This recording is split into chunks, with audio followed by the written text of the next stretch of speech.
No matter how much you think you are speaking slowly, you can always speak more slowly.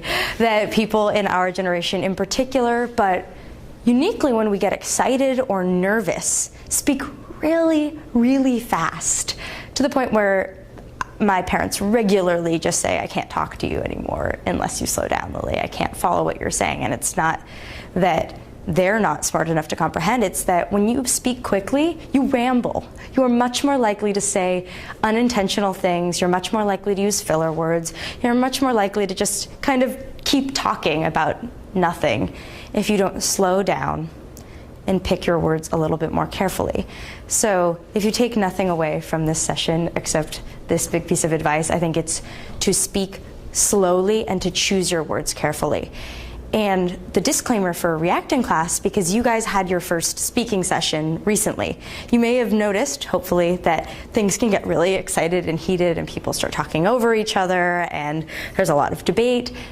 So because there's so much to get through, we're often tempted in a reacting class to talk fast, to get to the next point, to use our limited time as much as we, to pack as much in.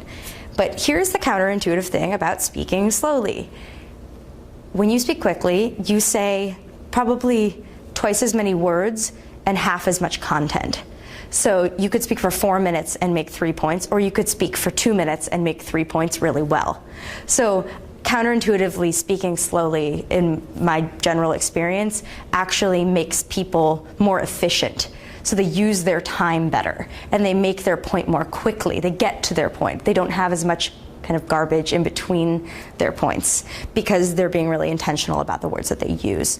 So if you're ever in a position where you feel rushed or you feel like you need to just get to your point or else people will stop listening, just resist it. People will listen, and people are much more likely to listen when you speak slowly and clearly, and much more able to connect with you when you do that, because it doesn't feel like you're just sort of, running them down with a train with your thoughts. So that's the goal behind this pacing element. So we're gonna get up and we're just going to practice speaking very kind of slowly, methodically, and deliberately when we speak.